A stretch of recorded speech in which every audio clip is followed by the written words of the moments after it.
네, 반갑습니다. 한 주간 편안하셨으리라 믿습니다. 지난주에 이어 오늘도 이번 주도 지팡이와 여정들입니다. 여정들 2부에 대해서 우리 말씀을 나누겠습니다. 지난주에는 마태 지팡이를 다뤘죠. 지팡이를 다루면서 이것이 여호와의 명령이다라고 하셨는데, 그리고는 바로 서원에 대한 말씀을 우리에게 가르쳐 주셨습니다. 서원은 어떻게 하는 것이며 어떻게 무효화시키며 또 누가 하는 것인지에 대해서, 근데 그 서원에 대한 말의 그 권세와 권위가 어디에 있는지를 우리가 배웠습니다. 오늘은 그 서원에 대한 말의 권세를 가지고 이스라엘 자손들이 40년 광야 생활의 여정들을 좀 이제 되짚어 보는 그런 시간입니다. 어떻게 이 여정들이 우리에게 무엇을 가리키는지 함께 살펴보도록 하겠습니다. 본문 말씀이 민수기 33장 1절 말씀입니다.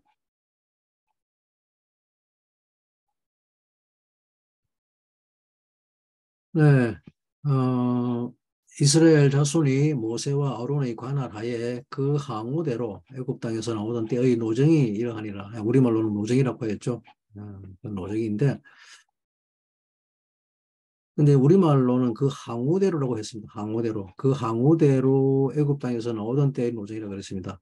근데 히브리 본문에는 레지바옷 베야드 모세랍니다. 모세와 아론의 손에 이끌려서 나왔다 그럽니다. 뭐라 그럽니까? 항우라는 말은 군대 용어죠. 군대 줄 서서 나왔단 말이죠.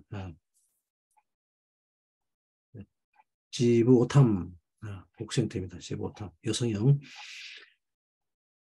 마스를 노정, 우리말로 노정, 또 여정이라고 번역했습니다. 나의 여정들이죠, 그죠? 요드가 서픽스 돼가지고 나의 여정들이라 여정들입니다. 그 이스라엘은 누구란 말입니까? 네, 이스라엘은 곧 우리들입니다. 음. 이것이 여정의 실체입니다, 그죠? 여정을 시작하는 주인공들의 실체입니다. 토라는 그리스도를 내 안에 오게 하는 말씀입니다. 그리고 시가서는 하나님의 말씀을 내 안에 들어오게 하는 것이죠.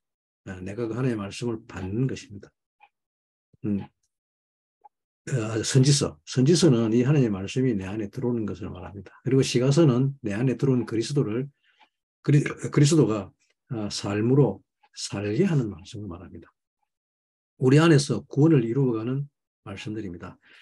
그리고 신약은 그 말씀들을 가지고 살아가는 사람들로 하여금 제자됨을 가르치는 과정을 신약이라고 합니다. 제자됨이란 다른 것이 아니라 그리스도의 형상과 모양을 우리의 삶 속에서 살아내는 것이 바로 제자됨이라고 합니다. 보편성이란 다름이 아닌 이 하나님의 나라, 킹덤 오브 헤븐의 안에 흐르는 하나님의 말씀들이라는 것이죠. 이것을 야훼 지바라고 하는데, 그것이 30장 1절에 헷 핫다발 지바 야훼입니다. 이것을 보편이라고 합니다. 지바 야훼가 즉 우주를 움직이는 힘이라는 것이죠. 그리고 33장에 엘레마스의 베네 이스라엘 이 말은 이 보편적 하나님의 말씀, 즉 야훼의 명령을 이스라엘 자손들이 어떻게 그 삶에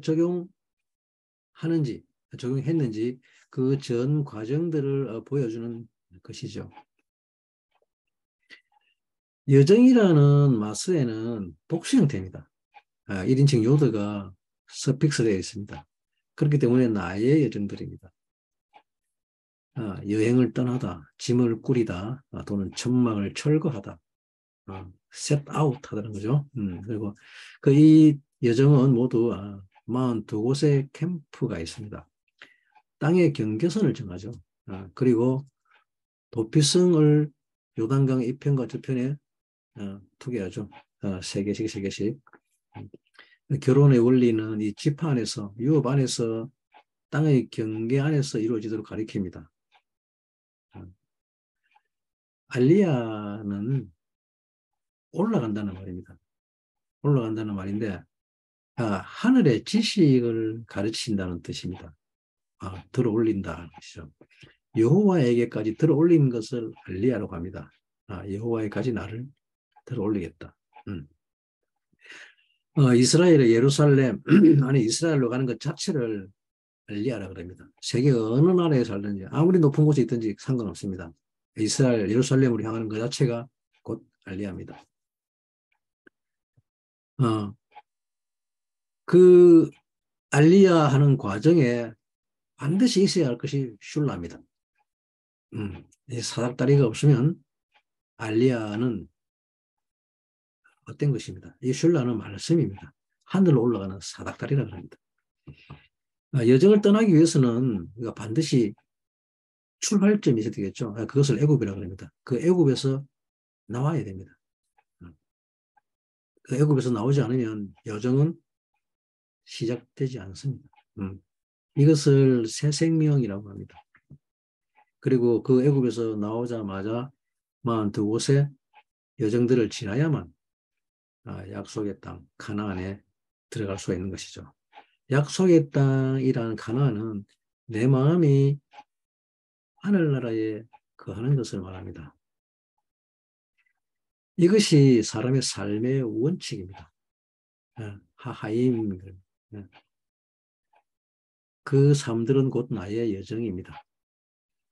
죽음을 넘어 우리가 죽음을 넘어서 부활에 이르는 그 5절부터 33장 5절부터 49절까지의 쭉 이어지는 그 여정들을 열거하고 있습니다. 좀 길지만 한번 읽어볼까요? 과연 42곳이 되는가 안 되는가? 5절부터 제가 읽어드리겠습니다. 이스라엘 자손이 람세스에서 발행하여 발행하여입니다. 거기서 출발했다 그럽니다. 애굽 땅 람세스에서 발행하여 제일 처음 텐트 친 곳이 숫꽃입니다. 숫꽃. 숫꽃 진치고 숫꽃에서 발행하여 광야 끝 에담에 진쳤고 에담에서 발행하여 바알스본 앞 바하히롯으로 돌아가서 막돌 앞에 진쳤고 하하롯 앞에서 발행하여 바다 한가운데로 지나 광야에 이르러 에담 광야로 3일 일쯤 들어가서 마라에 진쳤고 이때 이제 마라의 선물이 나오죠. 마라에서 발행하여 엘림에 이르니 엘림에서는 그러니까 샘물 12과 종려 시집주가 있는 것이므로 거기 진쳤더라 그러죠. 그리고 또 엘림에서 발행하여 홍해가에 진치고 홍해가에서 발행하여 신광야에 진치고 신광야에서 발행하여 돕가에 진치고 돕가에서 발행하여 아글수스에 진쳤고 아글수스에서 발행하여 르비딤에 진쳤는데 거기서는 백성들이 마실 물이 없었더라. 르비딤 말이 다투었다라는 말이죠. 그리고 15절에 핵심적인 사건이 일어나는 것이죠. 르비딤에서 발행하여 시내 광야에 진쳤다 그럽니다. 시내 광야. 시내 광야에서 발행하여 기브롯 핫다와에 진쳤고 우리가 익히 아는 사건들이 나오죠. 토라를 받고 금송아지 사건이 터지고 하는 곳이죠.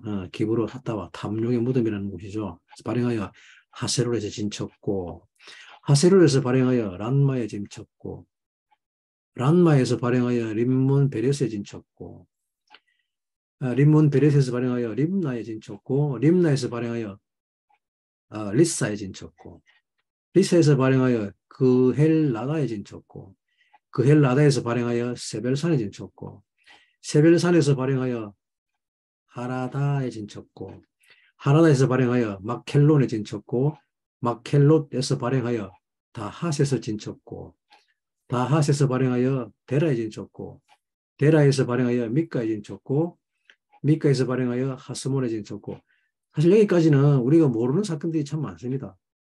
큰 사건들만 상세하게 기록하고 작은 사건들은 그냥 거론만 하고 넘어가는 사건들이 많습니다. 물론 something happen이 일어났죠. 어떤 일들이 일어납니다. 그렇지만 상세하게 다루지는 않죠. 우리 인생에서도 마찬가지입니다. 그냥 일어났었나 하는 순간 또 사라지는 그런 일들이 많죠. 그래서 또 일들은 텐트는 계속 치집니다. 모세로에서 발행하여 브네야간에 진쳤고 브네야간에서 발행하여 홀가기까지 진쳤고 홀하기까지 발행하여 옅바다에 진쳤고 옅바다에서 발행하여 아보로나에 진쳤고 아보로나에 발행하여 에시온 게벨에 진쳤고 에시온 게벨에서 발행하여 에돔 국경 호르산에 진쳤더라. 이스라엘 자손이 애굽 땅에서 나온 지 40년 5월 1일에 제사장 아론이 여호와의 명으로 호르산에 올라가서 죽으니 이제 드디어 아론이 죽는 때죠. 사명을 다 마치는 날입니다. 아론이 호르산에서 죽던 때 나이 123세였더라 그럽니다. 123세. 그 의미에 대해서는 또 짚어볼 필요가 있겠죠. 가나안 땅 남방에 거한 가나안 사람 아랏 왕이 이스라엘의 옴을 들었더라. 그들이 호르산에서 발행하여 살모나에 진쳤고 살모나에서 발행하여 분온에 진쳤고 분온에서 발행하여 오봇에 진쳤고 오봇에서 발행하여 모압 변경 이에아바림에 진쳤고 이임에서 발행하여 디본 갓에 진쳤고 암몬 디블라다임에서 발행하여 느보 아바림 산에 진쳤고 아바림 산에서 발행하여 여리고 맞은편 요단가 모압 평지에 진쳤으니 요단과 모압 평지에 지니 벳여 시몬에서부터 에벨시딤에 미쳤더라. 엄청나게 큰 진영을 쳤죠. 여기까지가 42번째 마지막 진영을 친 곳입니다. 우리가 뭐 익히 아는 크게 다루었던 그런 사건들을 다 기억하시죠? 장소가 어디든지는. 그리고 이제 이 애굽의 람세스부터 출발지 베이시스부터 나오게 됩니다. 그래서 모압 평야까지가 총 42곳의 마서의 여정들 캠프가 기록됩니다. 특히 우리가 기억할 것이 어디입니까? 15장 16절이죠. 15절 16절이죠. 르비딤에서 발행하여 시내 광야에 진쳤고 시내 광야에서 발행하여 히브루 카타에 진쳤는데 이때가 어떤 사건이 일어납니까? 토라를 받는 날이죠. 시내 광야. 이곳에서 이스라엘이 하나님의 말씀을 받습니다. 시내 광야까지 이르기 전에 12번의 텐트를 칩니다. 아직 제대로 된 여정을 시작도 안 했는데 12번의 텐트를 쳐버렸습니다. 인생 전반부 시작도 안 했는데 1년 조금 지났죠. 그런데도 벌써 12개 캠프를 칩니다. 무슨 일인지 일어나는지도 모릅니다. 전부 인생 초입에서 일어나는 일들입니다. 초년기 때 일어나는 겪는 일들입니다. 그리고 드디어 말씀을 받죠. 어떤 여정을 가야 될 것인지를 상세하게 받는 말씀드립니다. 여정이라는 마스에는 나사가 어간입니다. 글자 형태가 좀 이상하죠. 마아세인데 나사가 어간입니다. 눈이 사라지고 없습니다. 눈은 점으로 콕 찍혀가지고 훅 날아가 버리고 앞에 프롬이라는 맴이 단모음으로 단장으로 맴만 들어가 있습니다. 이게 나사의 어근인데 마사의 어근인데 이 단어는 뭐냐면 천막의 핀을 뽑다 또는 떠나다 뜻입니다. 근데 수동태입니다. 여행 마음대로 한다는 말입니까? 못 한다는 말입니까? 못 한다는 말이죠. 예? 여행 내가 가고 싶다고 마음대로 이사 못 간다는 이야기입니다. 물론 능동형으로 사용합니다. 능동형이든 수동형이든 어쨌든 떠납니다. 결과는 엄청나게 달라지죠. 그리고 사는 나사의 사는 급히 서두르다는 뜻입니다. 여정은 수동형인데도 불구하고 급히 서둘러서 떠납니다. 강제로 가게 만드는 거죠. 그죠? 수동형인데 서두른다는 말은 누군가가 나로 하여금 서둘러서 여행을 떠나게 만드는 거죠. 여행을 하게끔 합니다. 강제합니다. 이게 우리 인생의 비밀입니다. 떠날까 말까 머뭇거릴 틈이 없습니다. 안 됩니다. 그리고 또 사드는 돕는다는 뜻입니다. 서포트하다. 지원하다는 의미입니다. 당연히 지원은 누가 지원하겠습니까? 서포트는 떠나라고 한 사람이 지원하겠죠. 그죠? 우리로 하여금 여행을 떠나라고 한 그 주체자가 우리를 돕고 서포트한다는 뜻입니다. 그러면 여행을 떠남에 있어서 우리가 두려워해야 될 필요가 없겠죠. 그죠? 여행을 떠나라고 강제하는 분도 내 뜻이 아니고, 여행을 하라고 시키는 분이 계실 뿐더러 또 그 여행을 뒤에서 돕고 서포트 해주는 분이 주체가 있다는 뜻입니다. 그것이 여정의 비밀입니다. 비록 폭풍, 사하르 하면 폭풍입니다. 이 사하르가 폭풍이 불고 한 치 앞을 볼 수 없을 때라도 천막을 걷고 떠나러 가시니의 도움과 지원이 반드시 있을 것이라는 거죠. 그리고 우리를 그 여정의 인도할 때 불기둥과 구름기둥으로 갈 길을 인도하고 있습니다. 이것이 나사가 동사 형태인 이유입니다. 수동태의 이유입니다. 이 여정은 내가 정하는 것이 아닙니다. 하나님이 정하는 겁니다. 태초부터 정하여진 여정이라는 것입니다. 이것이 이 여행에는 세 가지 조건이 있습니다. 첫 번째, 그 여정을 하기로 결정해야 됩니다. 강제하지만 그 여행을 결정해야 됩니다. 내가 갈 것인지 안 갈 것인지를. 두 번째, 어떤 여정을 할 것인지를 정합니다. 그것이 42곳의 캠프입니다. 그리고 세 번째는 반드시 집에서, 즉 애굽에서부터 짐을 싸야 된다는 겁니다. 여행을 떠나기 위해서는 반드시 짐을 꾸려야 된다는 겁니다. 이것이 여행의 세 가지 조건입니다. 일반적인 여행의 조건입니다. 지금 이스라엘의 여정을 말하는 것이 아닙니다. 우리가 일반적으로 보통 사람들이 여정을 떠날 때의 그 조건을 이야기하는 겁니다. 이것은 그죠? 여행을 가야겠다. 어디를 갈 것인지 미리 사전에 정하고 또 반드시 떠나기 전에 집에서 짐을 싼다는 것. 그리고 외치는 거죠. 가겠다고. 드디어 떠나기로 결정할 때가 되었습니다. 창세기 1장 1절에 우리가 참 모르는 단어들이 너무 많습니다. 그죠? 토후바보후, 혼돈과 공허라고 그러죠. 우리가 여행을 떠날 때 외치는 이야기가 이 토후바보후로부터 나오기로 결심하는 겁니다.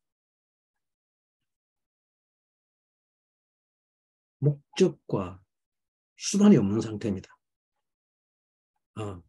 그 목적과 수단이 없는 곳에서부터 나오기로 결심하는 것. 이것을 여정이라고 합니다. 이것이 새 생명이 주어졌다라고 합니다. 이 새 생명은 그리스도의 형상과 모양을 이루기 위한 생명입니다.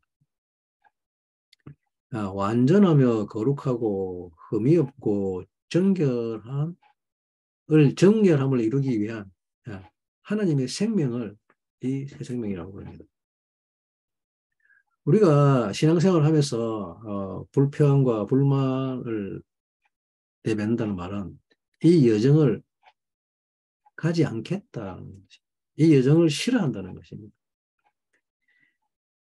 그리스도의 형상과 모양이 되기 싫다 그러는 겁니다.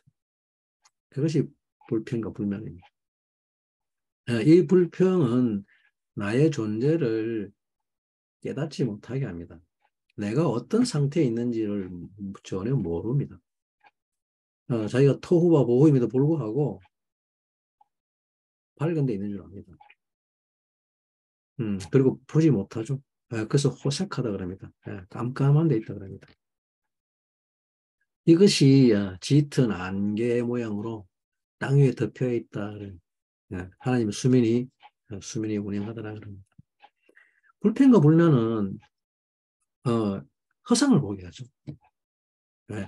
가기 싫은 것을 정당화하기 위한 자기 나름대로의 하나의 또 환상을 또 만들어내는 거죠. 항상, 항상 허상을 만들어냅니다. 우리가 누룩이라고 그러는 것은, 신앙생활의 누룩이라는 것은, 이 부풀린 것, 그죠? 또 거짓 증거들. 음, 너무나 사실 같아 보이죠? 예. 이 짙은 안개 같은 것, 먹구름은 실제를 보지 못하게 하는 것들입니다. 나사는 이 하나님의 형상과 모양이 되는데 필요한 모든 것을 공급하고 돕고 서포트 합니다.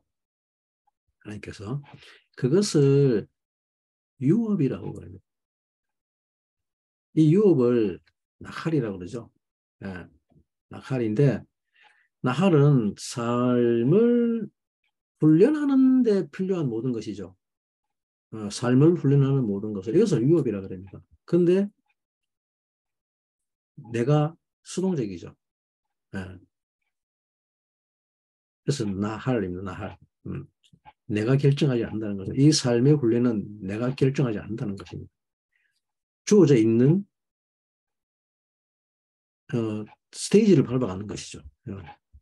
내가 하고 싶은 것만 훈련하라는 것을 인본주의라 그러죠. 비전과 꿈이라는 이름으로 이것을 자기의 또는 셀프 센터스라 그러죠. 제바우트 야훼는 즉 여호와의 군대는 다름 아닌 어떻게 이렇게 하나님의 집으로 가기 위해 훈련받는 자들을 말합니다. 왜 아까 저기 읽어버렸잖아요. 이스라엘 백성이 애굽에서 나와 올 때의 여정, 항우대로 나온 여정이라 할 때 그 항우가 리제바오탐 군대라는 말을 쓰고 있습니다. 군대는 제바오타죠. 지바가 어건입니다. 지바 어건인데 여성형 복수형태입니다. 명령을 실체화할 무리들이죠. 그게 군인입니다. 그죠? 명령을 하나님의 뜻을 실제로 나타내기 위해서 훈련하는 겁니다. 훈련의 목적은 그것밖에 없습니다. 그렇게 하기 위해서 훈련받는 무리를 군대라고 합니다. 즉 하나님의 뜻이 이 땅에 이루어지도록 배우고 훈련하며 또 실제화하는 무리를 지바웃 야훼라는 거죠. 이 지바우트 야훼가 되기 전에 아직 어린아이들, 즉 19세, 이 지바우트 야훼는 20세 이상이 돼야 됩니다. 그죠? 근데 19세 밑에 아이들은 뭐 더 어린 아이도 있겠지만 어린아이들이 참 뺨이 이쁘죠. 특히 젖먹이들 뺨이 얼마나 뽀송뽀송하게 이쁩니까? 통통하니. 젖살이라 그러죠. 젖살. 이 아름다운 아이들 뺨이 얼마나 이쁩니까? 이 어린아이들의 뺨과 턱을, 요 턱선을, 레키라고 합니다. 레키. 레위 족속의 레위하고 같습니다. 근데 바브가 밖에 있죠. 레히는, 프레시하다 그럽니다. 그죠? 프레시. 살아있고 신선하고, 그죠? 또 사용되지 않고 마르지 않는 촉촉한 그런 상태라는 것이죠. 이 뺨이라는 이 레키는 훈련하는 삶. 삶을 훈련한다는 뜻입니다. 이게 뺨이라는 말은. 근데 또 앞에 뒤에 뭐가 붙어 있죠? 요거도 붙어 있습니다. 그죠? 내가 삶을 훈련하는 겁니다. 이게 아이들의 뺨입니다. 무엇이 되기 위한 훈련입니까? 하나님의 생명이 되기 위한 거죠. 그러나 나의 삶은 내가 능동적이죠. 그래서 불평과 불만이 가득할 뿐입니다. 하나님의 생명하고 나하고 무슨 상관이냐? 먹을 것도 없고 무화과 들매도 없고 무화과 나무는커녕 포도도 없고 농사지을 땅도 없는데 거기 내가 왜 가야 돼? 그리고 발버둥 치죠. 하나님이 여정을 떠나는 우리에게 주시는 세 가지가 있습니다. 이 여정을 떠날 때 꼭 필요한 것도 세 가지를 주십니다. 이게 유업입니다. 유업. 나할. 이거는 이 나할은 무조건 줍니다.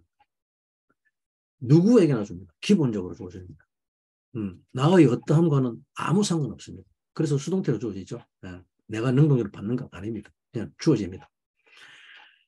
이것을 유업을 뭐랍니까? 아버지와 아들 관계라고 합니다. 상속받는다는 거죠. 아버지의 것을 내가 상속받는다. 그리고 두 번째 주시는 것이 카나입니다. 카나. 질투하다 그건 카나. 카나는 산다는 말입니다. 소망한다는 말이에요. 이것이 산다는 것입니다. 값을 주고 사는 것, 대가를 지불 한다는 겁니다. 내 것이 되기 위해서 대가를 주고 사야 하는 겁니다. 이 소망은 뭐냐 그러면 카나는 하나님의 형상과 모양이 되기 위한 것입니다. 그리스도의 형상과 모양이 되기 위해서 말씀으로 사는 것이죠. 하나님의 형상과 모양은 그냥 되지 않습니다. 그리스도의 모양은 그냥 가만히 있는데 절대 되어지지 않습니다. 내가 그것을 취하기 위해서 값을 주고 대가를 주고 사야 된다는 것입니다. 내 것으로 만들어야 된다는 것입니다. 우리가 월급을 받으면 옛날에는 요즘 뭐 통장으로 들어오니까 뭐 다 통장에 동그라미만 찍혀 있죠. 숫자만 찍혀 있죠. 옛날에는 노란 봉투에 그 안에 월급을 받았죠. 그죠? 그래서 이제 그걸 회계에서 받아가지고 돈을 세지 않습니까? 과연 이게 맞는지 안 맞는지 돈 세가 겁니다. 세가. 센다는 것은 무슨 뜻입니까? 내 것인 것을 확인하는 거죠. 소유권을 확인하는 겁니다. 센다는 말은. 이것을 그리스도의 형상이 되기 위해서 사는 것을 하나님의 말씀으로 산다 그럽니다. 하나님의 말씀, 다바르를 내가 애무를 하기 위해서 그래서 사는 겁니다. 달리 사는 게 아니고. 그리고 세 번째로 주시는 것이 해남입니다. 해남은 캐입니다. 캐, 헤트입니다. 헤트, 눈, 맴입니다. 해남. 이것은 값 없이 사는 겁니다. 사는 건데 이거는 값 없이 사는 겁니다. 이 유업은 선물입니다. 선물. 앞에 거랑 나칼이랑 유사한 개념이지만 조금 다릅니다. 아버지가 아들에게 주는 것은 상속되는 거죠. 그렇지만 이 캐남은 또 다른 상속분입니다. 이것은 하나님의 뜻이죠. 그러나 이 유업을 받는 것은 기뻐할 줄 아는 지혜가 필요합니다. 받은 자가 그것을 받고 기뻐할 줄 아는 지혜가 필요합니다. 이것이 은혜죠. 이 캐남의 어근이 헨입니다. 헨. 한나의 그 헨입니다. 한나. 기뻐하다. 은혜롭다. 은혜다. 해남이란 말은 이 해나의 복수 형태입니다. 이것이 33장 1절에 말씀하신 애굽에서 나올 때의 여정이 이러하니라입니다. 구원에 이르는 길이라는 다름 아닌 이 마스의 메 에레츠 미즈라임을 말하는 것입니다. 이것을 구원이라고 그럽니다.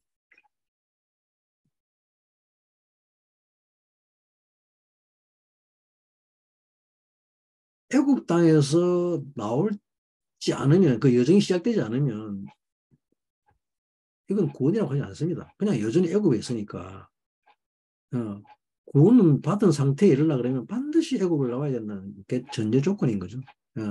누가복음 8장 15절 말씀 잘 아시죠? 익히 하시면 씨 뿌린 자에 비교해서 그죠? 좋은 땅에 있다는 것은 씨앗이 좋은 땅에 있다는 것은 착하고 좋은 말씀으로 말씀을 듣고 지켜 인내로 결실하는 자로 말합니다. 이것을 좋은 마음이라 그러는데 좋은 땅이라 그러는데 그 땅을 마음이라 그러죠. 유일하게 누가복음에서 땅을 해석해 주고 있습니다. 땅에 대한 주석을 하고 있는데 이 땅, 마음은 즉 창세기 1장 1절에 하샤이마인과 하에레츠를 창조하셨다고 기록하고 있죠. 그래서 주님은 사람의 입으로 들어가는 것이 그 사람을 더럽게 하는 것이 아니라 입에서 나오는 것이 그 사람을 더럽게 한다고 말씀하십니다. 입에서 나오는 것이란 즉 뭡니까? 말이죠. 에모르입니다. 에모르. 근데 이 말은 나오기 전에 이미 어딘가에서 있었던 것이 나옵니다. 말은 여기서 생성되지 않습니다. 나오기는 여기서 나오지만 생성은 다른 데서 되는 거죠. 이게 어디입니까? 생각과 마음이죠. 말은 우리의 생각과 마음에서 만들어내서 나오는 겁니다. 마음에서 먼저 생각됩니다. 그리고 생각 편집을 하죠. 그렇게 해서 입을 통해서 나오게 되는데, 땅이라는 에레츠는 원함, 라츠 앞에, 원함이라는 라츠 앞에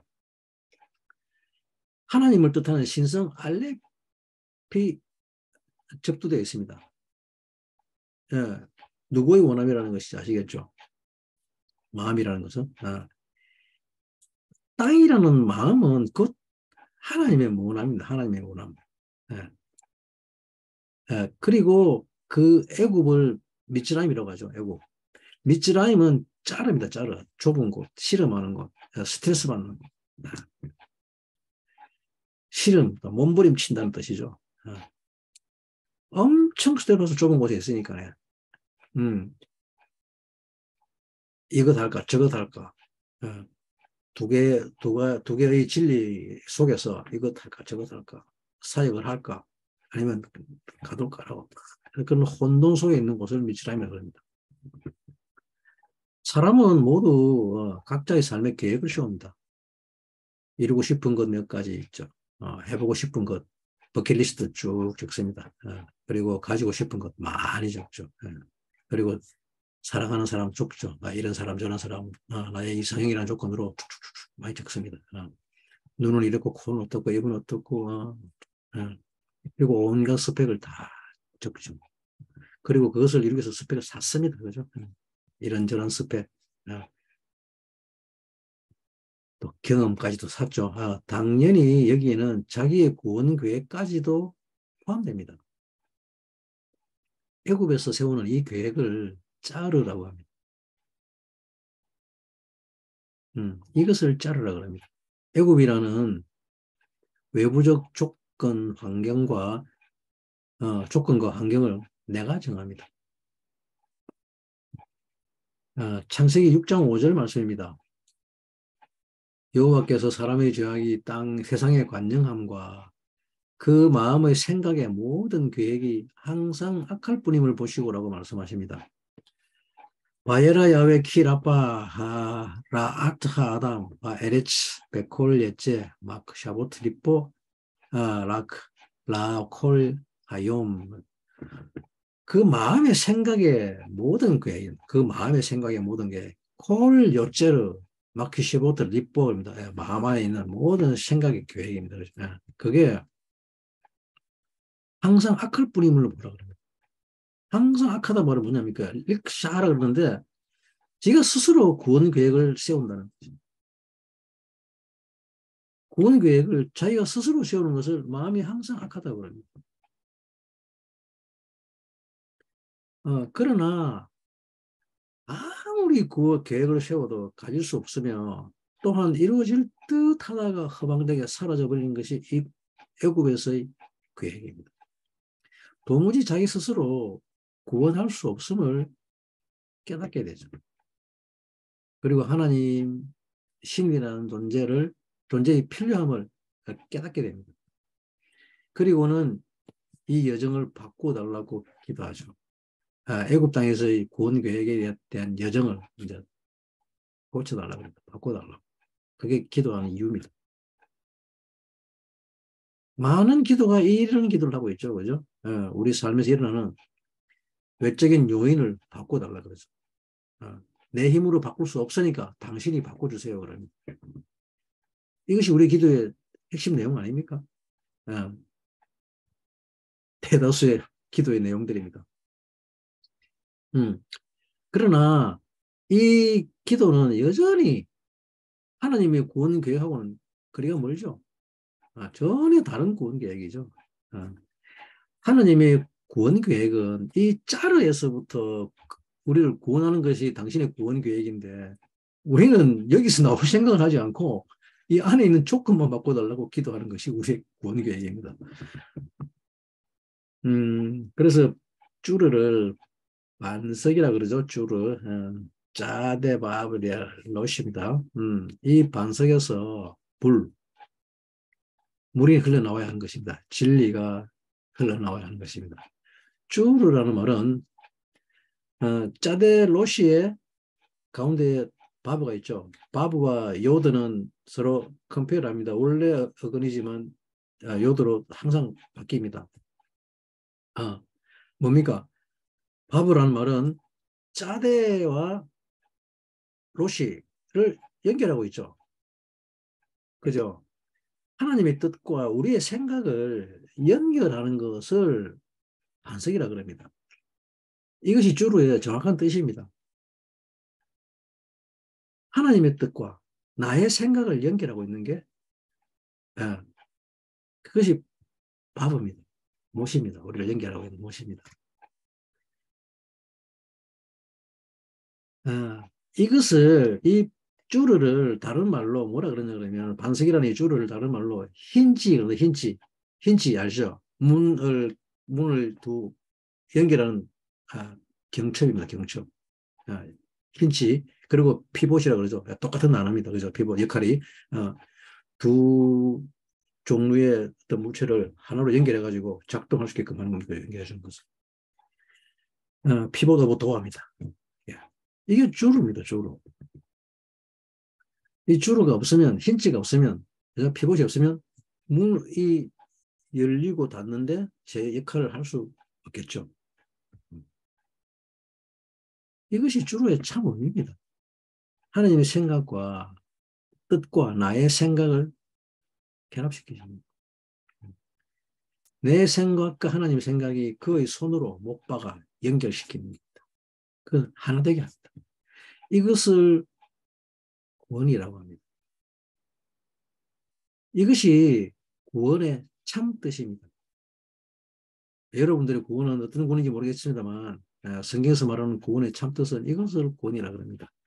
내 생각으로 사지 말고 하나님의 뜻, 그의 의로 사는 것을 진정한 구원이라고 합니다.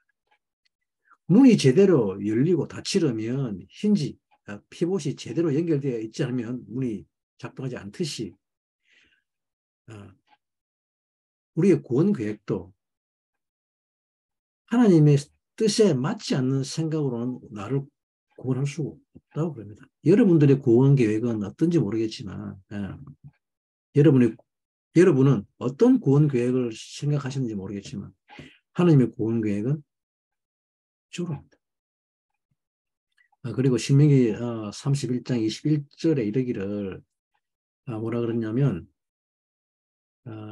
이제 모세의 노래가 나옵니다. 그들이 재앙과 환난을 당할 때에 그들의 자손이 부르기를 잊지 아니한 이 노래가 그들 앞에서 증인처럼 되리라. 나는 내가 맹세한 땅으로 그들을 인도하여 드리기 전 오늘날에 나는 그들의 상상하는 바를 아노라. 아직 신명기 안 갔습니다만 지금 신명기를 미리 일러드립니다. 신명기 한참 뒤에죠. 31절 맞습니다. 이제 모세의 노래라 그럽니다. 시를 모세라 그러는데 실제로 노래가 아닙니다. 신명기 전체 말씀을 시를 모세라 그럽니다. 신명기 전체 말씀을 모세의 노래라 그럽니다. 근데 뭐냐 그러면 그들의 상상하는 바라 그럽니다. 맹세한 땅으로 그들을 인도하여 드리기 전에 나는 이미 그들이 상상하는 바를 아노라 그럽니다. 이 뭐면 옆지르입니다. 옆지르. 옆지르. 바브가 가운데 아니고 빠져나와 있습니다. 그죠? 주로 가운데 있어야 할 바브가 바깥에 빠져 있습니다. 그죠? 이것이 그들의 상상하는 바라 그럽니다. 하나님의 뜻과 그들의 생각이 연결되지 않고 있죠.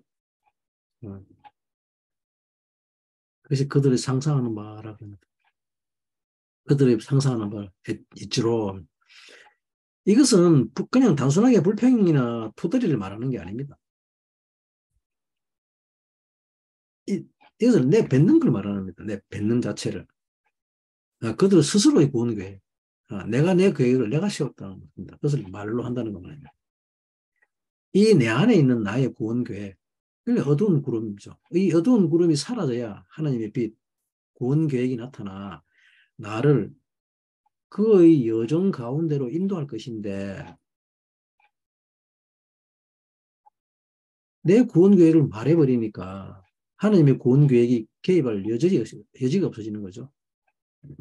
그래서 이사야서 26장 3절에 보시면 주께서 심지가 견고한 자를 평강에서 평강으로 지키시리니 이는 그가 주를 의뢰함이니라 그럽니다. 심지가 견고한 자는 심지가 견고한 자. 에째르 사묵 티쪼르 그럽니다.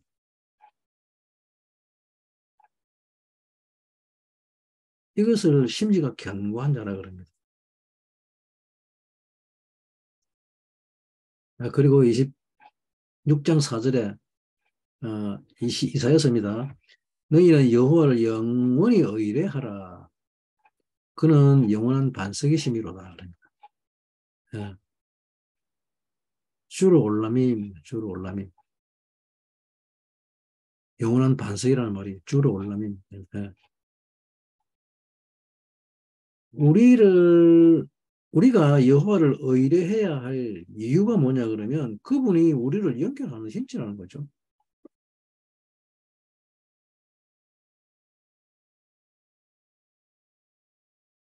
힌지가 없으면 우리의 생각 안에 여호와의 뜻이 들어오지 못한다는 것이겠죠.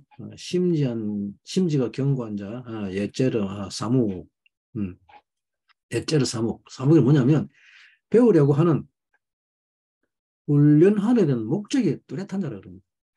이것을 심지가 견고하다 그럽니다. 이런 자를 당신은 평강으로 보호한다 그럽니다. 샬롬으로 보호한다. 모든 것을 퍼펙트하게 보호한다 그럽니다. 모든 것을 퍼펙트하게 당신의 피스로 보호한다는 것입니다. 타째르 샬롬 샬롬을 두 번이나 강조합니다. 히브리어에서 샬롬 샬롬 같은 단어가 두 번 나온다는 말은 반드시라는데 indeed, sure이라고 뜻입니다. 못을 박는다 그럽니다. 내가 반드시 그렇게 하겠다는 뜻입니다. 이게 하나님의 말씀입니다. 티째르 샬롬 샬롬. 보호하다는 말이 티째르입니다.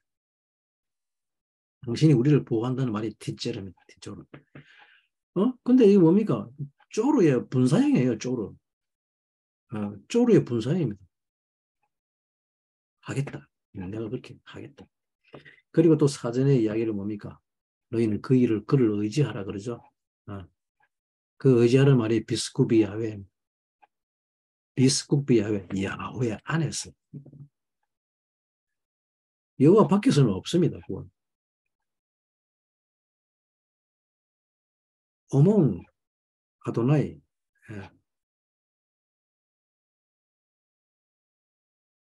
위드 아도나이. 이것은 명령입니다. 그냥 권유가 아닙니다. 명령입니다. 명령.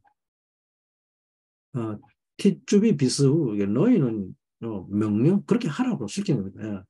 비스후는. 그리고 아데아드입니다. 아데아드. and time 이거죠. 영혼의 토록.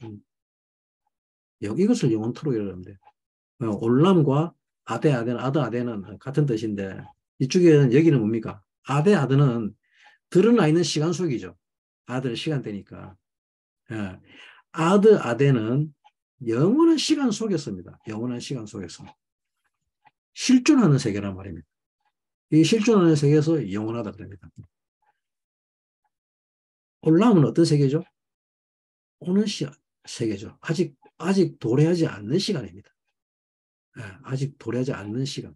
그 아직 도래하지 않는 시간과 앞으로 올 시간과 지금 현재 있는 시간까지 영원토록 우리를 보호한다 그래요. 반드시라고. 그의 이름 야훼가 영원한 구원의 반석이라고 그 이유를 설명하고 있습니다. 키 비야흐 야훼 주로 올람. 놀라운 말씀입니다. 그죠? 그리고 시편 2장 9절에 이르시기를 내가 철장으로 저희를 깨뜨리며 질그릇같이 부수리라고 하시죠. 시편 2장 9절 말씀인데 본문 전체를 다 읽지는 않겠습니다만 필요한 단어만 제가 읽어드리겠습니다. 쇠지팡이로 그들을 깨뜨리리라. 뭡니까? 네 악을 내가 깨뜨려. 네 악은 깨뜨려질 것이라. 너의 구원 계획은 깨뜨려질 것이라. 아, 그 여호와의 진노하심을 아시겠죠? 하나님께서는 우리가 세운 우리의 구원 계획을 허락하신다, 안 하신다? 안 하신다. 질그릇 같이 깨뜨려 버린다는 산산조각을 낸다는 말이죠. 형체를 이룰 수 없도록 다시는 다시 계획할 수 없도록 주를 의뢰한다는 말은 그 주님의 구원 계획에 내가 따르는 것이죠. 이것이 이사야서 43장 1절 말씀입니다. 이사야서 43장 1절 말씀 잘 아실 겁니다. 야곱아 너를 창조하신 여호와께서 이제 말씀하시느니라. 이스라엘아 너를 조성하신 이가 이제 말씀하시느니라. 너는 두려워 말라. 내가 너를 구속하였고 내가 너를 지명하여 불렀나니 너는 내 것이라. 그 다음 생각하겠습니다. 너를 창조한 이가 야곱암 야곱 두 이름을 같이 부르는데 사용하는 단어가 틀리죠. 야곱아 나는 너를 창조한 하나님이라 그러죠. 창조한 하나님 그죠? 바라입니다. 바라. 이때의 바라는 창조의 때의 바라는 없으면서 있음으로의 창조입니다. 즉 무에서 유의 창조입니다. 무에서 없으면서 있음으로의 물질적 창조를 말합니다. 이거부터 형체를 말하는 건 아닙니다. 그런데 하나님께서 그 다음에 하시는 말씀이 더 우리를 혼란스럽게 하죠. 이스라엘은 하나님이 조성했다 그럽니다. 요자르죠, 요자르. 야차르, 요체를. 이것만 뭐냐 그러면 형성하다, 쌓다는 말입니다. 바라한 물질을 가지고 쌓았다 그럽니다. 조성했다 그럽니다. 이것을 가지고. 뭡니까? 의도가 개입됐다는 뜻이죠. 이스라엘은 하나님의 의도입니다. 즉 하나님의 의도가 들어간 기능적 존재라는 말입니다. 현대 세계에서 가장 첨단의 기술을 가지고 있는 게 반도체입니다. 지금 미국과 중국 전 세계가 난리죠. 이 반도체 기술의 가장 핵심 기술이 집적률입니다. 그죠? 어떻게 쌓아 올리느냐가 중요합니다. 지금 뭐 3나노, 4나노까지 쌓았다 그러는데 엄청난 기술이죠. 초집약적이라고 그러는데 이것을 많이 쌓으면 쌓을수록 좁은 공간에 많이 쌓으면 쌓을수록 기술은 더 고도화되죠. 하나님께서 이스라엘을 이렇게 조성했다 그럽니다. 몇 층으로 쌓았는지 우리는 모릅니다만 반도체에 비견할 수 있겠습니까? 감히 반도체에 비견할 수 없을 만큼 우리를 켜켜이 쌓았다는 거예요. 이미 계획되어진 존재라는 것입니다. 근데 이 야차르 단어 안에는 놀라운 비밀이 있습니다. 그냥 쌓기만 쌓았다. 그 기능을 줬는데 단순하게 사용하기 위한 기능만 있다는 것이 아닙니다. 이 야차르 안에는 리딤, 뭡니까 리딤? 구원이라는 말이죠. 그죠? 우리는 이걸 구원이라 그러는데 아닙니다. 되찾을 계획이라는 말입니다. 되찾겠다는 계획까지 포함되어 있습니다. 이 안에. 이 야차르라는 히브리어 안에는 다시 되찾겠다, 리딤하겠다는 구원 계획까지 내재되어 있는 상태의 존재를 야차르했다 그럽니다. 이것이 이스라엘의 존재입니다. 그러면 하나님의 구원 계획이 이르면 우리의 구원 계획은 어떻습니까? 어떻게 됩니까? 무용지물이죠. 우리가 아무리 우리 자신을 구원하려고 구원을 세운들 구원 계획이 작동할 수 있습니까? 없습니다. 원천적으로. 우리는 우리를 구원할 수 없습니다. 왜? 이미 하나님의 구원 계획이 우리 안에 내재되어 있는 상태가 우리라는 것입니다. 하나님께서 다시 되찾겠다는 계획까지 우리 안에 이미 포함되어 있는 게 야찰의 상태라는 거죠. 우리 죽는다, 안 죽는다? 안 죽는다. 죽음 같은 거 없다 그럽니다. 처음부터 없다 그럽니다. 이것이 우리의 존재입니다. 나의 사후 대책, 즉 구원 계획은 애굽 짜르의 계획을 갈망하는 것이죠. 짜르. 근데 왜 이렇게 스스로 짜르를 갈망하는지 모르겠어요. 대부분의 사람들이 이것을 갈망하죠. 스트레스 받으려면서 막 머리 밤새도록 머리 계획하고 그러는데 갈망한다는 말은 뭡니까? 그리로 달려간다는 말이죠. 예, 라츠 한다는 말이죠. 라츠 달려간다. 근데 어디로 달려가야 됩니까? 우리의 달려감은 어디로 달려가야만 되느냐고요. 우리는 피할 바위 반석으로 달려가야죠. 엉뚱한 데로 달려갑니까? 근데 이 애굽의 반석은 나를 그 피할 바위로 데려가지 않고 달려가지 않고 나를 멸망하는 쪽으로 달려간단 말입니다. 죽음이 이르는 바입니다. 이게 에돔의 바입니다. 에돔의 쭈릅니다. 그러나 하나님의 구원 계획에는 애초에 죽음이 없습니다. 우리가 피할 바위란 이 죽음이 없는 하나님의 구원 계획 안으로 들어가는 겁니다. 이것이 이사야서 43장 7절 말씀이죠. 무릇 내 이름으로 일컫는 자, 곧 내 영광을 위하여 창조한 자를 오게 하라. 그들을 내가 지었고 만들었노라. 우리 뭐 이렇게 이 말씀 많이 쓰고 있잖아, 그죠? 이사야서 43장 7절을 많이 우리가 낭송도 하고 합니다, 그죠? 콜 한 니크라 비슈미 베리크보디 바라티브 예자르티브 엣 아사티브. 내가 조성하고 내가 만들었다.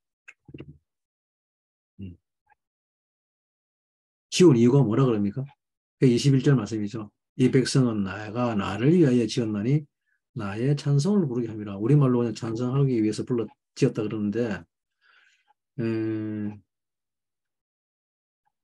당신이 당신을 위해서 지었다 그럽니다. 목적이 누구에게 있습니까? 하나님 자신을 향해 있죠. 그죠? 우리는 애초부터 존재 자체가 뭡니까? 하나님의 것이죠. 그죠?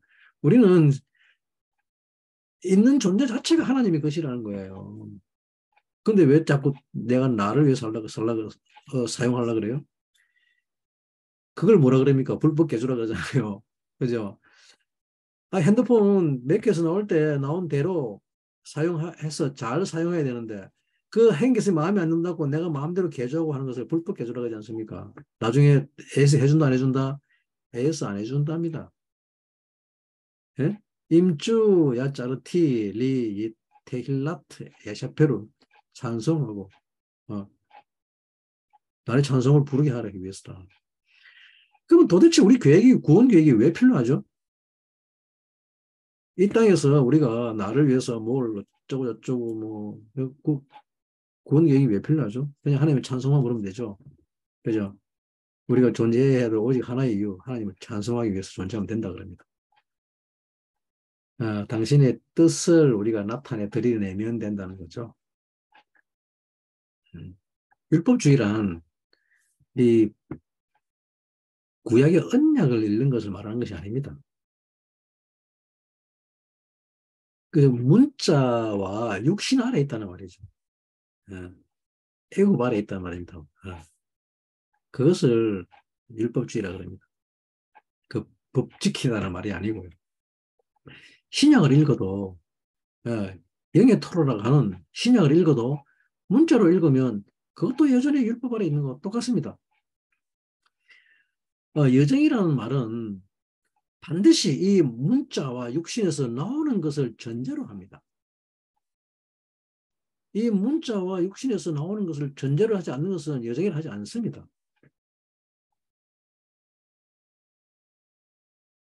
정월 15일에 이스라엘이 유월절 다음 날 람셋에서 예정을 발행하죠.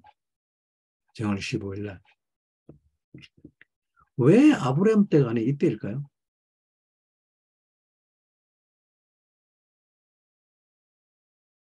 왜 야곱이 야곱의 후손들로 인해서 이 일들을 일어나게 하느냐 이거죠. 창세기 1장 1절에서 하나님께서 하늘과 땅을 창조합니다. 이 하늘과 땅을 물질적 창조론을 말할까요? 아닌 것은 아시죠? 있죠? 아닙니다. 이 하늘과 땅은 생명을, 즉 존재를 창조한 말입니다. 몸은 우리가 물질적 존재론으로 감각을 의지하는 거죠. 감각을 의지하면서 살아갑니다. 이것을 하드웨어적 기능이라고 그러죠. 우리 육신이 하는 일은 외부적으로 들어오는 모든 감각들, 오감을 통한 모든 감각들을 수용하기 위한 통로입니다. 그래서 하드웨어라고 그러죠. 그러나 우리의 마음, 땅은 기능적 존재를 말하는 것이죠. 펑크션을 담당합니다. 이 하드웨어로부터 들어온 모든 정보들을 우리가 처리하는 기능을 담당하는 거겠죠. 이것을 소프트웨어라고 하죠. 하늘과 땅의 통합이란 다른 말이 아닌 이 이야기입니다. 즉 소프트웨어와 소프트웨어는 이 외적 감각 기능, 즉 육체가 없으면 소프트웨어가 작동할 수 있습니까? 못하죠. 들어오는 정보가 없으니까 아무것도 작동할 수 없죠. 무엇을 처리할지도 모르는 거죠. 그죠? 이것이 창조의 이유입니다. 그런데 애국은 이 기능이 작동할 수 없는 것입니다. 예. 본이라고 하는 말은 너희는 세상의 빛이라고 하는 이 말은 기능적 존재로 살아라는 이야기죠. 이 기능적 존재로 살아라.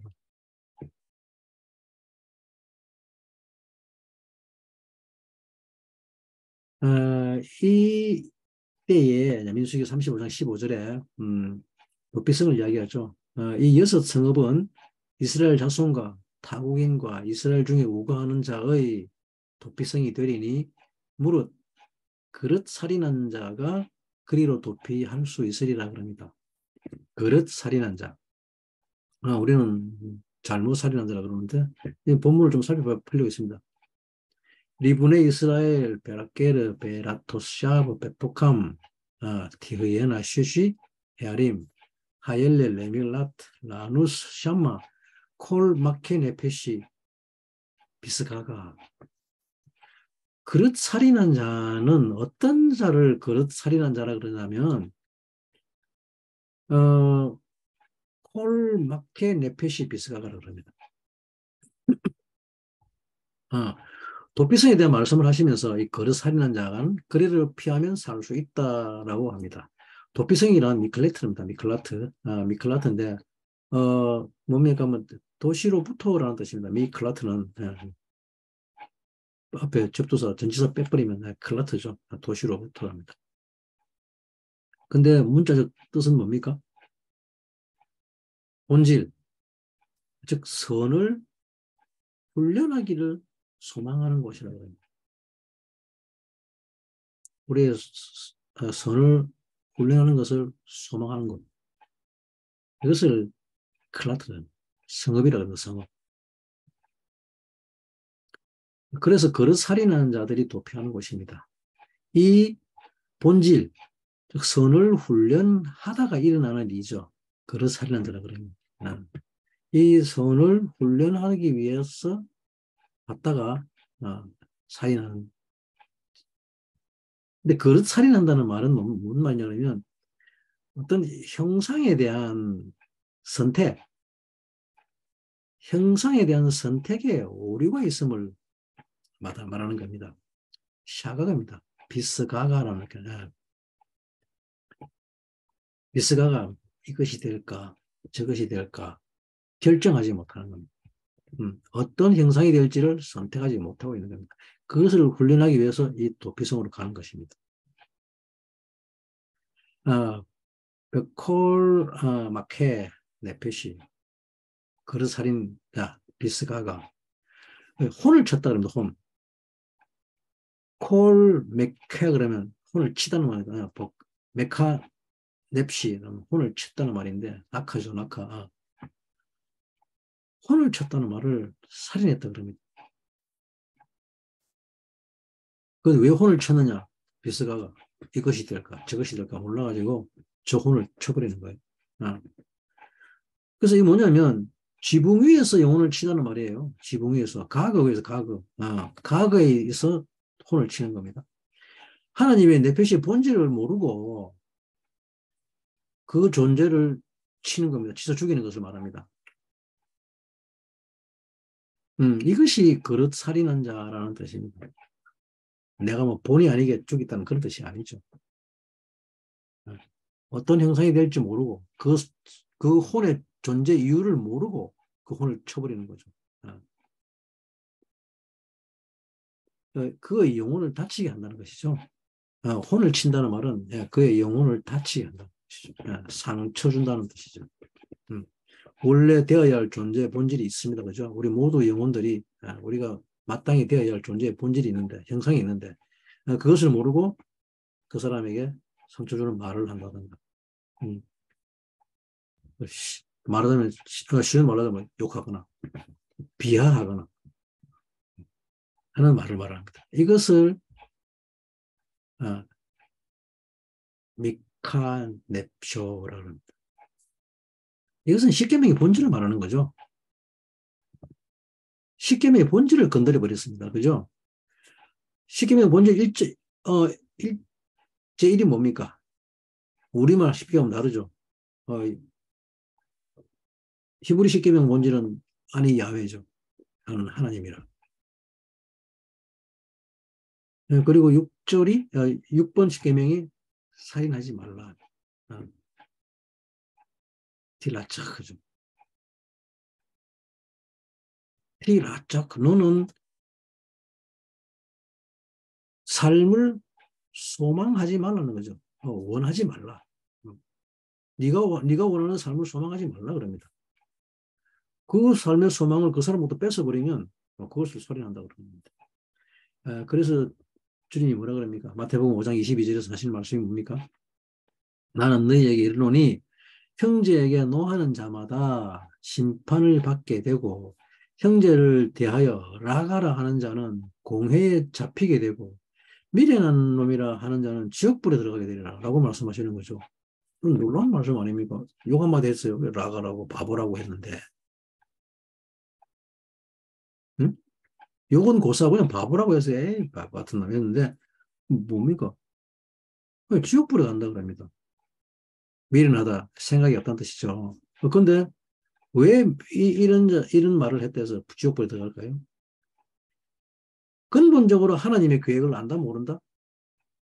모른다 무시해버린 거죠. 하나님의 구원 계획, 하나님이 우리에게 주신 당신의 형상이 되기 위해서 심어진 모든 유혹들의 과정들이 있는데 그것을 무시해버린 거죠. 결국은 누구에게 대드는 거예요? 하나님께 대드는 것입니다. 그래서 지옥불에 간다 그럽니다. 구원은 하나님이 생명을 구하는 것이죠. 하나님의 생명을 구하는 겁니다. 물질에 어떤 영향을 받지 않죠. 하나님의 생명은. 화를 낸다는 말은 즉 불평하는 것이잖아요. 그죠? 내 뜻대로 안 되니까 불평하는 거잖아요. 그죠? 근데 이것이 저 사람을 그 사람을 죽이는 것 같은데 그럼 사실은 누구를 죽이는 거예요? 나 자신을 죽이는 일이잖아요. 그죠? 아니 후인데 그 아니 후를 모르고 그를 죽여버리면 내가 죽는 거잖아. 예. 자기 자신을 죽이는 현상이 일어나 버립니다. 이렇게 우리는 존재를 물질로 바라보게 되는 거죠. 우리의 옛자, 하나님의 생명, 존재를 물질로 바라보게 되는 것입니다. 하나님과 구원 계획도 나를 내 몸을 돕는 거죠. 이것을 구원이라고 하는 거죠. 육신을 돈과 물질과 권력과 성공을 실제로 하는 거죠.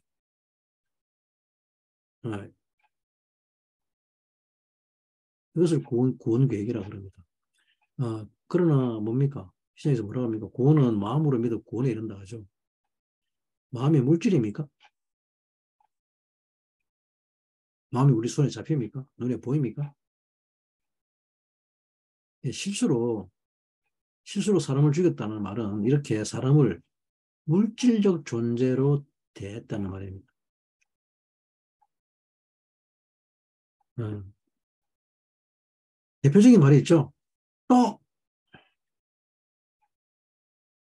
뭡니까? 잊었다는 말입니까? 아니죠. 나는 네가 지난번에 한 일을 알고 있으라고 하죠. 음. 이 영어 제목도 있죠. 나는 네가 지난번에 한 일을 알고 있어. 뭡니까? 잊지 않았다는 거죠. 네가 내게 한 거가 나는 하나도 안 잊고 있어. 다 알고 있어. 예? 음. 고린도후서 5장 16절에 이런 말씀하시죠. 아, 너무 우리는 이 말씀을 잘 몰라요. 이 말씀의 깊이를 너무 우리는 간과하고 넘어가는지 모르겠습니다. 모르겠습니다. 어떤 분들이 이건 깊이 숙지할지 모르겠습니다만 내용을 한번 볼까요? 16절 말씀입니다. 그러므로 우리가 이제부터는 아무 사람도 육체로 알지 않아야 하노라. 바울 사도가 하는 말입니다. 비록 우리가 그리스도도 육체대로 알았으나, 예? 뭐라 그럽니까? 예수님도 육체로 알았단 말이죠. 예, 육체대로 알았으나 이제부터는 이같이 알지 아니하노라.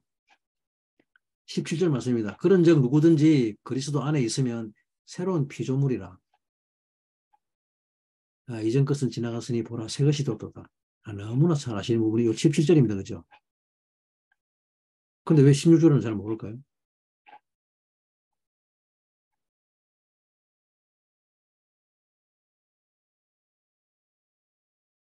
이제부터 아무 사람도 육체로 알지 아니하노라고 합니다.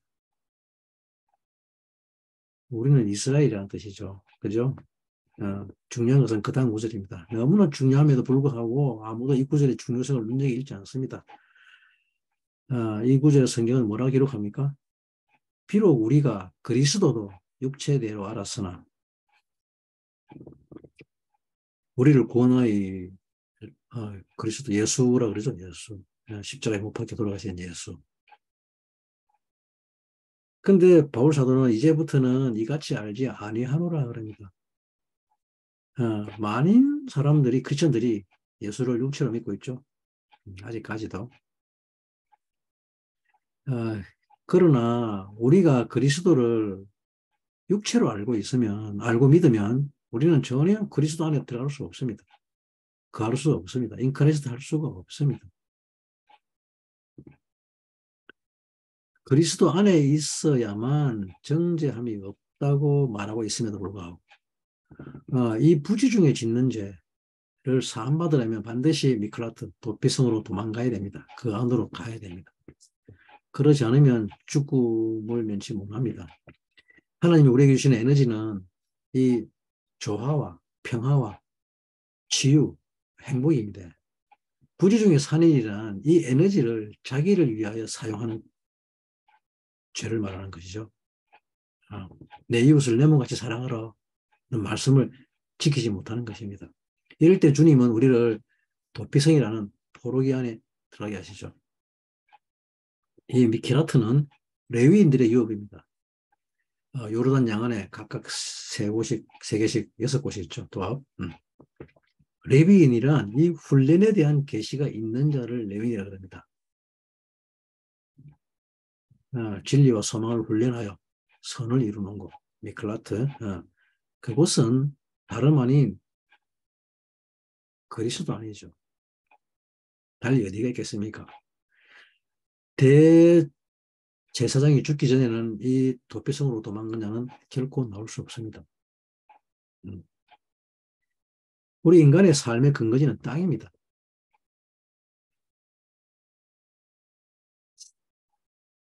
들판입니다. 습관이 생겨 줄기가 자라 나무가 되는 곳입니다. 이곳 모피성 미클라트는 새 생명을 주는 것입니다. 이전에 옛자의 습관들로 뿌리 내리고 자란 습관을 잘라버리고 새로운 삶을 주어지는 곳이죠. 그리고 33장 54절에 말씀하십니다. 그 땅을 취하여 거기 거하라. 내가 그 땅을 너희 산업으로 너희에게 주었음이라. 54절 너희의 가족을 따라 그 땅을 제비 뽑아 나눌 것이니 수가 많으면 많은 기업을 주고 적으면 적은 기업을 주되 각기 제비 뽑힌 대로 그 소유가 될 것인즉 너희 열조의 지파를 따라 기업을 얻을 것이니라 그런 말씀하십니다. 여정에 대한 이해를 하게 되면 하나님께서 땅을 주십니다.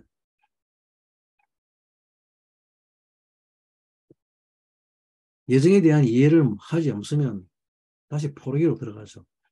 땅이 유업으로 안 주어집니다. 비로소 우리에게 땅을 주십니다. 여정에 대한 있는 자에게 주시는 거죠. 왜? 신성을 향한 아버지의 부르심이 있었기에 나는 오늘 모든 것을 이해하고 주님이 주신 보라를 깨닫게 되었음을 말하는 것이죠. 이것이 여정을 이해했다는 말입니다. 히브리인들은 아우슈비조차도 이 관점으로 이해하고 있습니다. 여정들이라는 여정들. 하나님께서 허락하신 여정들 안에 포함되어 있는 것이라고요. 이때 기업을 주시는데 특이하게도 제비를 뽑아주라고 하시죠. 로또. 골라트라고 그래요. 골라트. 제비 뽑기를. 근데 이 골라를 할 때 조약돌로 합니다. 조약돌로. 이것은 고대의 건동, 중동 시대에서 그 의사결정 도구입니다. 시스템입니다. 우리는 모두 기업을 받아야 이 약속의 땅에서 살 수 있습니다. 이 기업을 받지 않으면 약속의 땅에 살 수 없습니다. 이제는 애굽 땅이 아닌, 애굽에서의 삶의 방식이 아닌 다른 삶의 방식으로 살아갑니다. 애굽에서는 내가 내 백들을 구웠죠. 땅에서 집을 주어가지고 어떤 형상의 소망하는 형상을 위해서 내가 집을 주었습니다. 그것을 집을 주었다 그럽니다. 내가 되고 싶은 소망을 위해서. 그렇게 벽돌을 구워서 기업을 이렇게 했지만 세상 중심에 따라서.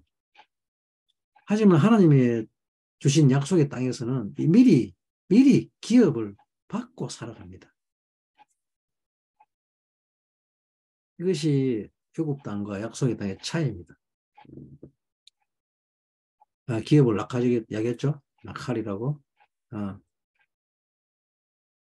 애굽에서 나는 무엇을 가졌는가가 나를 결정하죠. 그것이 나의 정체성입니다. 그것을 나의 기업이라고 합니다. 그러나 이 낙할은 하나님이 주시는 것입니다. 내가 원하는 것을 받는 게 아닙니다. 이 낙할은, 기업은 내가 살아갈 삶이 이미 정해져 있다는 뜻이죠. 주어지는 것이니까. 그죠? 삶에 대한 훈련은 주어지는 것이기 때문에 내가 선택하는 것이 아니기 때문에 정해진 것을 받는 것입니다. 그런데 어떻게 준다고요? 너의 조상의 지파를 따라 기업을 받을 것이라. 기업은 받는 것이라는 거죠. 내가 정하지 않죠. 감정, 생각, 성품, 언어, 내가 해야 될 말, 하지 말아야 될 것들, 모든 것들입니다.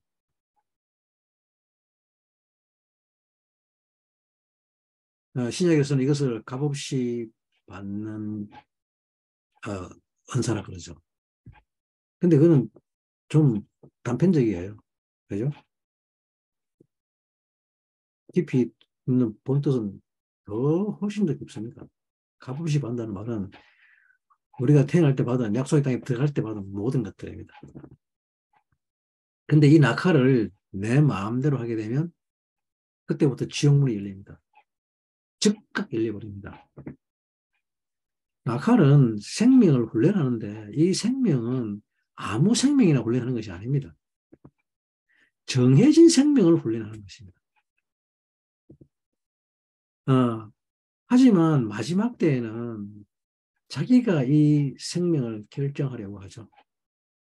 어떤 삶을 살지 자기가 결정하겠다는 이 말은 다른 말로 하자면 즉 내가 창조주, 보레가 되겠다는 말이죠.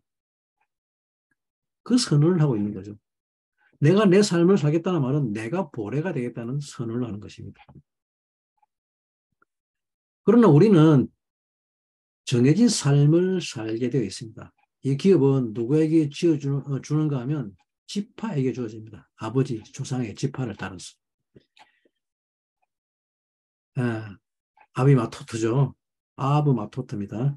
광야 18년 동안, 38년 동안 하나님이 가르친 것이 바로 테트입니다. 테트, 선입니다. 선. 선이 무엇인지를 가르쳤습니다. 그리고 하나님 우리를 새롭게 하셨죠. 왜 새롭게 하셨습니까? 바로 이 선한 일을 하기 위해서죠. 그래서 에베소서 2장에서 뭐라 그럽니까? 바울 사도께서 에베소서 2장 10절에 말씀하시기를 우리는 그의 만드신 바라 그리스도 예수 안에서 선한 일을 위하여 지으심을 받은 자니 이 일은 하나님이 전에 예비하사 우리로 그 가운데서 행하게 하려 하심이라. 언제 예비했다고요? 우리말로는 뭐 전에니까 그냥 뭐 이전에 근데 아닙니다. 창세전에라고 하는 거죠. 창세전에 예비했다 그래요. 무엇을 위해서? 그의 토벌을 위해서. 그의 선을 위해서입니다. 내 눈에 좋고 나쁘고가 아닙니다. 우리는 토벌을 이 테트를 내 눈에 내 안목에 좋고 나쁨으로 선을 결정하려고 하는데 그것을 선이라고 하지 않습니다. 악이라 그럽니다. 그러면 하나님의 선, 테트란 무엇을 말합니까? 더 이상 나를 위해 살지 않고 나를 위해 죽으신 그를 위해 사는 것을 테트라 그러는데 이 말은 뭐냐 그러면 나 자신을 위해서 리시브하지 않겠다는 거죠. 그를 위해서 투기부한다는 거죠. 그 후를 위해서 투기부하겠다는 거죠. 그것이 목적이라는 것입니다. 이것을 선이라고 합니다. 이것을 하나님의 선이라고 합니다. 이것이 아말렉과 대대로 사울이라는 야훼의 말씀은 바로 이 말씀을 하고 이것을 위한 것입니다.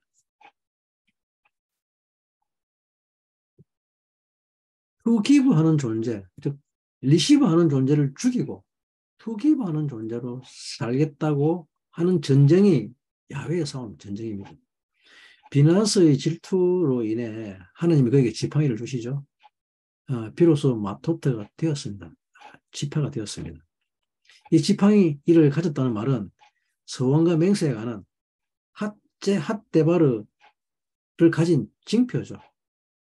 예? 이 말씀을 가진 징표입니다. 지팡이 가졌다는 말은 이도르 네데르 내 집이 아닌 하나님을 집을 짓겠다는 이 마토트를 가진 자는 이 서원으로 인해 하늘이 움직이기 시작합니다.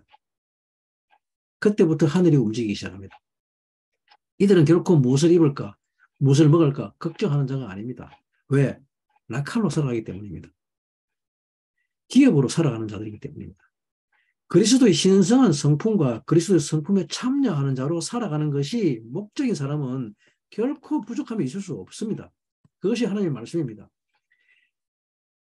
그래서 하나님이 서포트 하겠다 그럽니다. 하나님이 준비하신 스테이지가 주어질 것이기 때문이죠. 이것이 골랄, 제비뽑기라는 것. 이미 정해져 있는 것이라는 거죠. 불평이 있을 수 없습니다. 그죠? 항상 기뻐할 뿐입니다. 우리가 기뻐해야 할 이유입니다. 어, 재능, 나의 사양, 조건 이런 거 무슨 상관이 있습니까? 우리는 이 기업을 얻으려 나아가야 될 것입니다. 영적 삶은 곧 마스입니다. 여정입니다. 그죠? 그리고 그리스도는 우리의 이 마세에 역사하십니다. 이것이 우리의 여정이기 때문입니다. 반드시 도우신다고 그랬으니까. 우리를 창조하신 목적 안에 반드시 리딤하겠다는 계획이 포함되어 있기 때문입니다.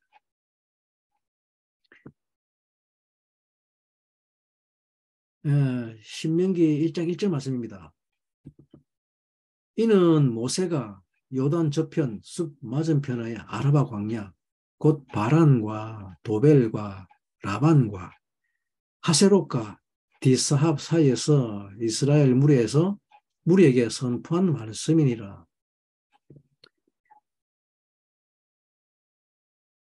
이렇게 미드바르가 끝나고 다음 주부터는 신명기 드바림 강의를 시작할 것입니다. 한 주간 동안 이 여정의 과정 중에서 미크라트 안에서 그 은혜 안에서 샬롬 하시기를 바라며 또 반드시 승리하시기를 간절히 축복합니다. 감사합니다.